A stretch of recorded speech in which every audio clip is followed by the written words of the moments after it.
The reason that players are not hitting two-handed backhand topspin dinks well is because they're not using their offhand enough. So for everybody, I will say it one time. When you hit a two-handed backhand in general, whether it's a two-handed backhand counter, a two-handed backhand drive, anything with a two-handed backhand, you should be using mostly offhand. For me, it's like 75% left hand because I'm a righty. So if you're a lefty, it'd be 75% right hand. And to practice this shot, you should actually get out there and hit lefty, if you're a righty, lefty dinks.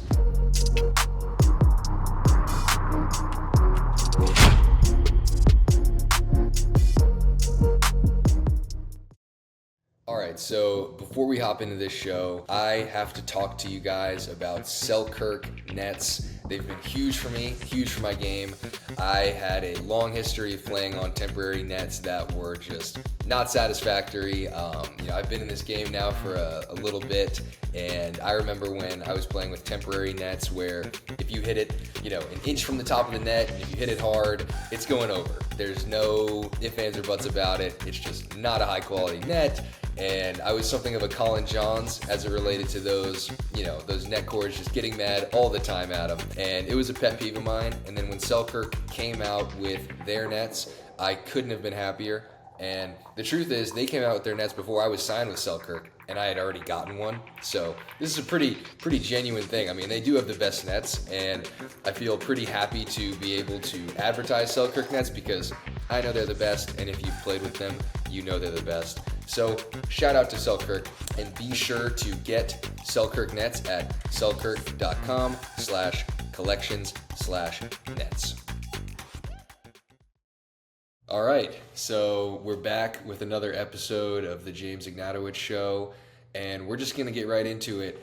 We're going to do a special episode today. People have been asking me pretty much everywhere I go. I'll be in a Publix or in a random place, and somebody will be like, James, how do you hit your two-handed backhand dink?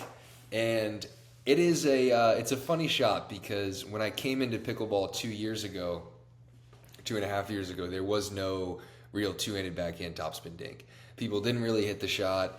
I guess maybe, there was some female players that did it, but there were almost no male players that did it. And if you go back to 2021 and you watch like the best of the best pickleball pros, they're always slicing their backhand dink. There is no topspin one-handed backhand dink, and there was really no topspin two-handed backhand dink.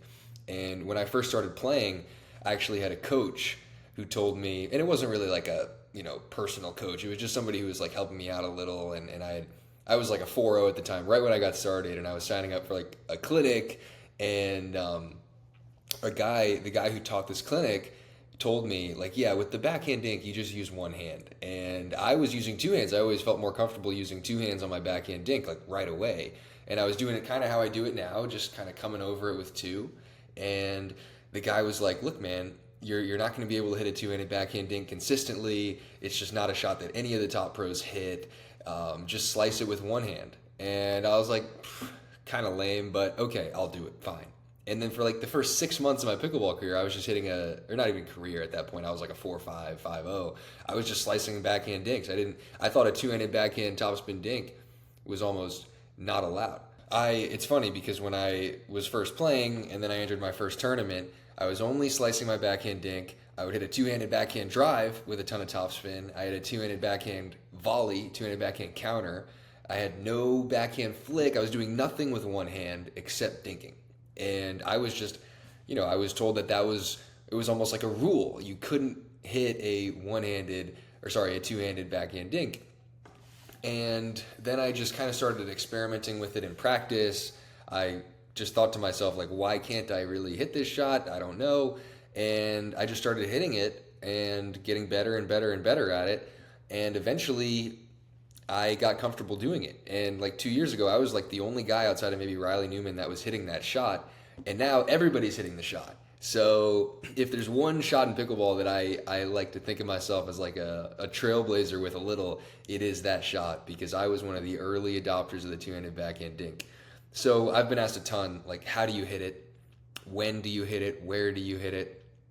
And I would say that the main thing for the two-handed backhand dink for me is getting the outside of the ball. So a lot of players, they'll just kind of come under the two-handed backhand dink, trying to just get topspin, just going low to high.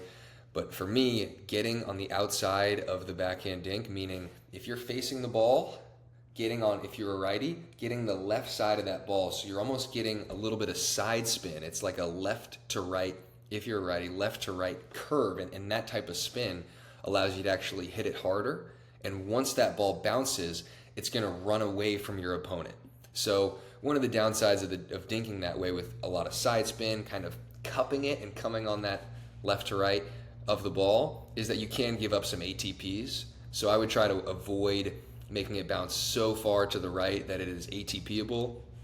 But after all, I mean, most players aren't super confident in their backhand ATP anyway, except for like pros and high 5-0s. But if you're a player that's not a pro, a lot of the time there are players that really, really don't like their backhand ATP. And also, backhand ATPs are usually hit with slice instead of topspin, so they're less just potent, less lethal, I would say. I think that a two-handed backhand ATP with a ton of topspin, or even just a flat low ATP, is going to be a lot tougher to defend against than a slice ATP anyway. And most backhand ATPs are hit with slice, especially as you go down in level. I mean, the pros are different; they're maybe hitting it with two, but ultimately that ATP risk isn't as big on the backhand side as it is on the forehand side. So getting the left side of the ball, getting the outside of the ball when you hit that two-handed backhand dink is super important, and also bending your knees more. So for me, if you watch me play, when I hit my two-handed backhand dink, I bend my knees a ton.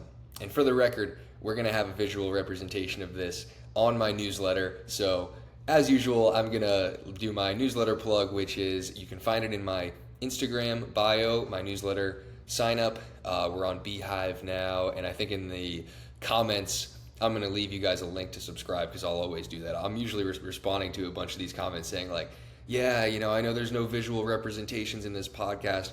I get it. It's pretty low budget on my end. I kind of just show up and just talk to my camera. I got a lot of stuff going on. I can't really, I'm trying to put more into this podcast, more effort. I really am. And I'm going to, by the way. But right now, I'm just focused on the game.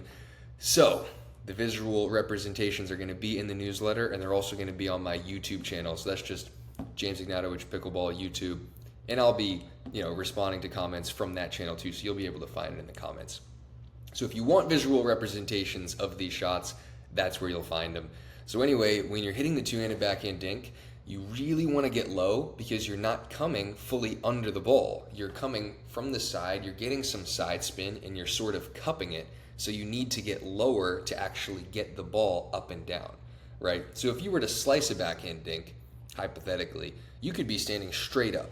And because the ball is here and you slice it, you're naturally coming under it. That's what a slice is. But if you come from the side like that, you're not coming under the ball with your paddle naturally. So if you're not interested in all that technical stuff, I'll keep it simple. When you hit a two-handed backhand topspin dink, you need to bend your knees a lot. And I would say that if you go out there and you try it, with your knees slightly bent, and then try it just exaggerating the knee bend. And I am pretty sure you'll find that when you really exaggerate the knee bend, you'll hit it better and you'll hit it more consistently. So that's another thing. The other thing with the two-handed backhand topspin dink is that you can be more aggressive, and I think you can actually go more to the sidelines. And again, just like I said, you don't want to give up the ATP, but with a two-handed backhand topspin dink, you can really use the sidelines, because the point of it is to spread your opponent out wide with the topspin and side spin that you're generating, so that you can open up the middle. So with me, if I'm hitting a slice dink, I'll dink middle more often, because it's kind of just a neutral shot. You're not really going to totally take over the kitchen line dinking exchange with a slice dink as often as you will with a topspin dink in general. So use the sidelines, spread your opponents out wide. I think that's the other thing that is huge about this shot. And I saved the best for last. The most important part of this shot is using your opposite hand. So I've taught a ton of these clinics by now, and I've seen people do two-handed back, and they've always, kind of just said, like, what's wrong? Why am I not getting the outside of the ball? Why am I not cupping the ball? And sometimes they don't really know what that is. They're just, that's their question. They just don't really know how to articulate the question. The reason that players are not hitting two-handed backhand topspin dinks well is because they're not using their offhand enough. So for everybody, I will say it one time. When you hit a two-handed backhand in general, whether it's a two-handed backhand counter, a two-handed backhand drive, anything with a two-handed backhand, you should be using mostly offhand. For me, it's like 75% left hand because I'm a righty. So if you're a lefty, it'd be 75% right hand. And to practice this shot, you should actually get out there and hit lefty, if you're a righty, lefty dinks. So my two-handed backhand dinking and just two-handed backhand in general got a lot better when I actually started to play lefty a lot for fun. And this was kind of an interesting development for me. I was just messing around, playing lefty, seeing how good I could get with my left hand. And when I really started to do that a lot, my two-handed backhand got more consistent. So to practice the two-handed backhand in general, I'm going to summarize it now. Use your legs more than you think you have to. Almost exaggerate the leg use. And use your offhand a lot more than your on-hand or your dominant hand. And get the outside of the ball so that there is some side spin on it when you are dinking. Not when you're hitting a drive or a counter. When you're hitting a two-handed backhand counter, it's just a flat shot. But when you're hitting that dink, get the outside of the ball. And again, we'll have visual representations for this shot on my YouTube channel and in my newsletter. So that is the two-handed backhand dink. Those are the keys to hitting it. Now we're going to talk about where to hit it and how to use it. So we've talked about the backhand dink, and one of the best parts about the backhand dink is that it becomes a lot easier if you're hitting a two-handed backhand dink to then disguise your two-handed backhand speed up. So my favorite shot is the two-handed backhand speed up. We're going to get into it now. For me, my favorite spot to put the two-handed backhand speed up is in the middle. So for me, the middle is the easiest place to hit a successful speed up with a two-handed backhand, because if I'm using that two-handed backhand dink to go hard, aggressive cross court, then that left side player is pulled all the way out to the sideline and the middle becomes usually wide open. And as you go down in level, the middle confusion gets worse and worse and worse. So most of my speed ups, if I were playing with 4-5s, would just be going right down the middle after I've pushed one of them wide. So I would really look to add that to your game. If you feel comfortable hitting some aggressive dinks, even if it is a slice dink, if you do feel comfortable hitting those dinks wide to the corners and opening up the court that way, then I would really look to add a two-handed backhand speed up off the bounce through the middle, because ultimately you're not really going to have a successful one-handed backhand speed up off the bounce. It's just almost impossible to get it low to high and to come over it and be aggressive with it. It just doesn't really happen. So for me, it's funny because I think that I had always felt more comfortable with a two-handed backhand speed up off the bounce, and when I got started doing it 2 years ago, people weren't really hitting that shot in men's, but there was also no real one-handed backhand speed up off the bounce. It's just if it bounced to somebody's backhand, they're just going to slice a dink back, and they'll look to attack it out of the air. But with paddle technology now, with all the topspin you can generate and the power, having the ability to speed up off the bounce from both sides is super important. So I would say for a two-handed backhand speed up, it's the same thing. You want to get lower. You want to use your legs even more than with a forehand off the bounce speed up. And you'll usually want to go down the middle.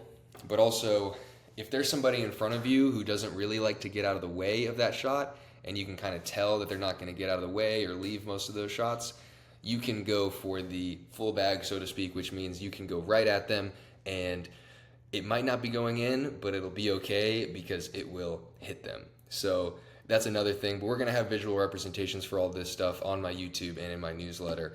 And we're going to close this out by talking about a clinic that I'm going to be teaching in Biloxi, Mississippi. I'm super excited about it. It's going to be an awesome venue and just an awesome area.